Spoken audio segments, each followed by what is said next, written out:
थी, तलवार लेकर क्यों दौड़ रही थी आप? अरे मैं तो AK-47 लेके दौड़ रही थी कि संधो को तलवार दिखा, आँख को अच्छे से देखिए।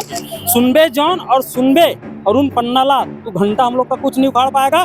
15 मिनट में बेटा साफ हो जाएगा। 2 मिनट के पिक्चर में अभी तो न भागा है। हिंदू जागरण मंच, अन्य हिंदू संगठन मिलकर इसका कड़ा विरोध करेंगे और निश्चित रूप से कानून व्यवस्था बिगड़ेगी, पूरी संभावना है। पहले मारपीट गाली गलौज आप लोगों ने किया, माहौल आप लोग खराब करते हैं और आप लोगों के ऊपर मॉब लिंचिंग जो है बजरंग दल के ऊपर लगना चाहिए कि वहाँ इस बार परमिशन उनको ना दिया जाए।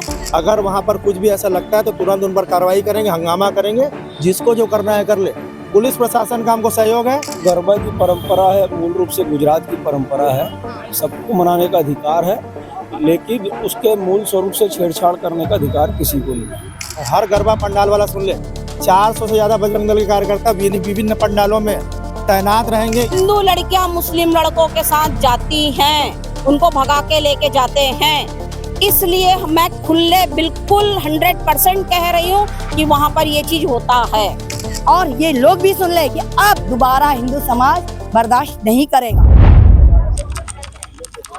कलेक्ट्रेट परिसर दुर्ग में छत्तीसगढ़ बजरंग दल के काफी सारे कार्यकर्ता और पदाधिकारी आज यहाँ पर दिखाई दे रहे हैं, मौजूद हैं। क्यों आए हैं, किस लिए आए हैं, ये तो ये बताएंगे ही। फिर भी मैं पहले आप सभी को बता दूं कि गरबा जो है वो शुरू हो जाता है जैसी नवरात्रि आती है। नवरात्रि आने को सिर्फ 4 या 5 दिन शेष है और ऐसे में गरबा जब भी होता है तो किसी ना किसी प्रकार के वाद विवाद वाली चीजें या फिर तस्वीरें हमको दिखाई देती, सुनाई देती और हम भी चैनल के माध्यम से आप सभी को जरूर दिखाते। इस बार क्या है, क्या कुछ छत्तीसगढ़ बजरंग दल का कहना है, क्यों फिर से ये लोग आज यहाँ पर आए हैं और क्या क्या इनकी मांगे, चलिए इनसे बात करके आपको बताते हैं। ज्योति शर्मा जी, आप लोग यहाँ पर आए हुए हैं गरबा को लेकर के, फिर से आप लोगों ने एक ज्ञापन यहाँ पर दिया, क्या कहना चाहिए?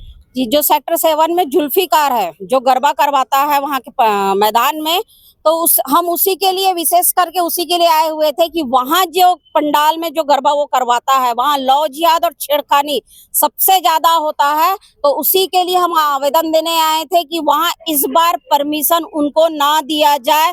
अगर कोई अब उसके आड़ में हिंदू लोगों को सामने रख के आता है तो भी उस ग्राउंड के लिए परमिशन ना दिया जाए, यही मांग करने आए थे हम लोग। ये आप लोग कैसे निर्धारित कर सकते हैं कि वाकई में वहाँ छेड़छाड़ या परिवर्तन जैसी चीजें होती? क्योंकि हम लोग पिछले बार हमेशा हमारे पास ये कम से कम 3-4 साल से हमारे पास शिकायत आती थी, तो हम पिछले साल वहाँ गए। पिछली बार हम जाके देखे, वहाँ पूरे मुस्लिम लड़के थे और हिंदू लड़कियां थी।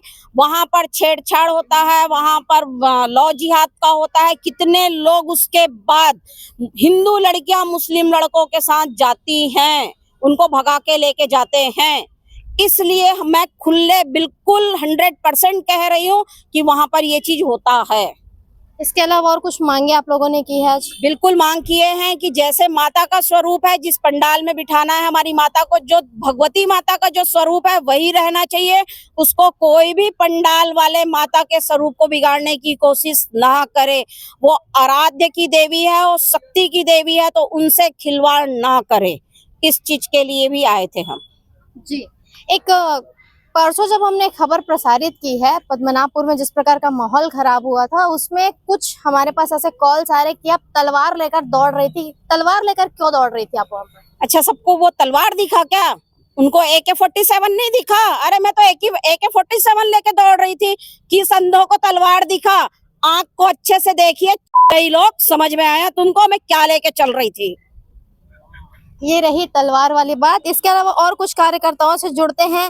ईश्वर गुप्ता जी, आप लोगों ने अभी ज्ञापन दिया है, ज्ञापन की कॉपी आपके हाथ में दिखाई दे रही है, किस प्रकार का आश्वासन आपको भी दिया गया? 6 सूत्री मांग को लेकर हम लोग आए थे, जिसमें और पिछले साल जैसा अराजकता का माहौल होता था, विधर्मियों की शिकायतें यहाँ मिलती थी छत्तीसगढ़ बजरंग दल को लौ जिहाद की आशंका से। इस साल भी उसी डर से छत्तीसगढ़ बजरंग दल आश्वस्त कराने आया था प्रशासन से मांग करने के लिए। SP कलेक्टर साहब ने हमको बताया कि गरबा 7 बजे से 10 बजे तक होगा।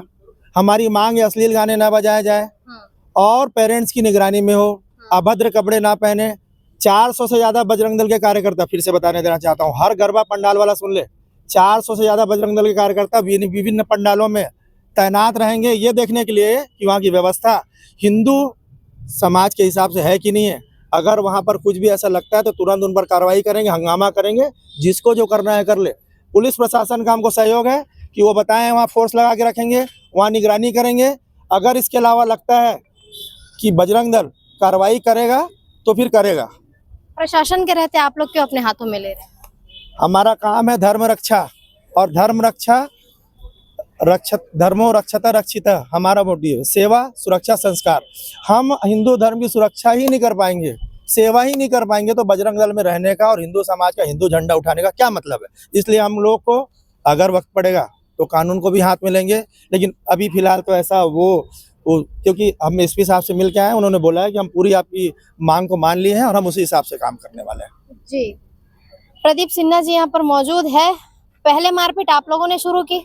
नहीं, परसों पद्मनाभपुर वाली वो घटना में। सबसे पहले जब मैं बताया था कि वहाँ जब हम लोग ये बोले थे कि बाहर से जितने भी वहाँ प्रार्थना सभा कर रहे थे, कोई अंदर से बाहर नहीं निकलेगा और बाहर के कोई भी अंदर नहीं जाएगा, जबकि वहाँ अच्छी संख्या में पुलिस बल थी। उसके बावजूद वो अपने गुरुओं के साथ आया और हमेशा को उसका एक ही डायलॉग है, मैं 10 साल सजा काट के आया हूँ, कानून मेरा कुछ नहीं उखाड़ पाएगा, तुम लोग को देख लूंगा, निपटा दूंगा। उसका एक ही डायलॉग है। गाली गलौज पहले किसने? पहले गाली गलौज वही किया, हमारी बहनों की माताओं की कपड़ा फाड़ दिया हो।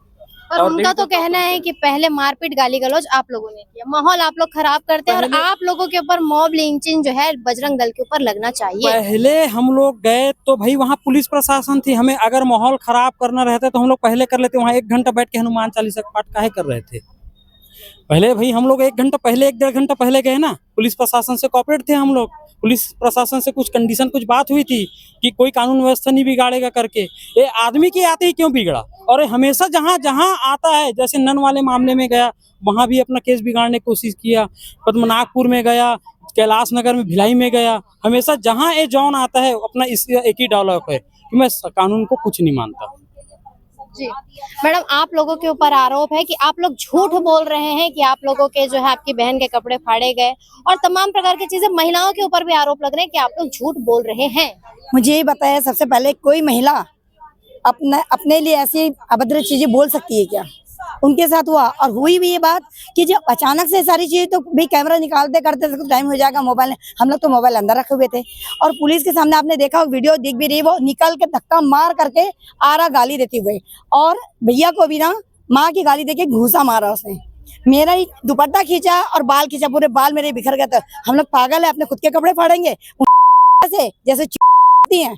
हम हिंदू महिला है, वो दीदी जो थी हमारी, वो सर पे पल्लू लेके रखी, उसको गाली दिया, उसको पल्लू खींच लिया, बोलता कहाँ सती सावित्री बन के पल्लू लेके बैठी, उसका पल्लू खींचा। दूसरे बहन बाजू हम लोग पास भी थे, उसका पकड़ के जम के खींचा है कि हटो करके, उसको खींचा तो उसका कपड़ा फट गया और मेरा एकदम हाथ डाला तो मेरा दुपट्टा आ गया, दुपट्टा मेरा गिर गया और फिर मेरा हाथ बाल पकड़ खींचा है। जी, क्या कह रहे थे? जैसे पूर्व में कुछ माह पहले की बात है, अरुण पन्नालाल रायपुर में खुले मन से बोला था कि हमको 15 मिनट दे दो, बजरंग दल कुछ नहीं कर पाएगा करके।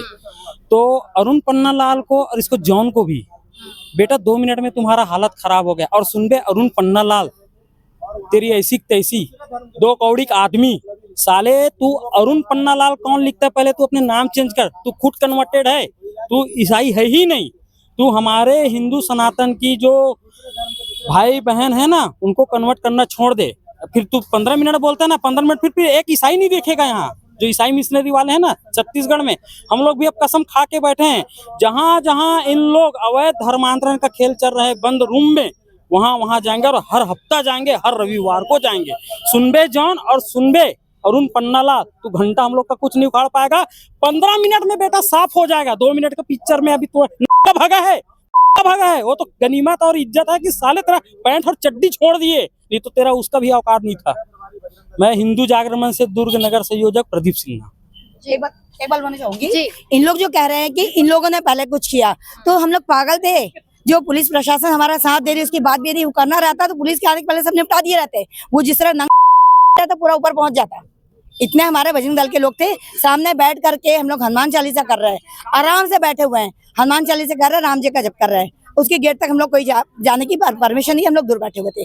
जैसे ही वो बंदा आता है, पुलिस की जो महिला पुलिस है, उसको भी धक्का मार रहा है, गेट खोल के जा रहा है, और आपने देखा वीडियो में साफ दिख रहा है, पुलिस को धक्का मार के गाली देते हुए निकल रहा था।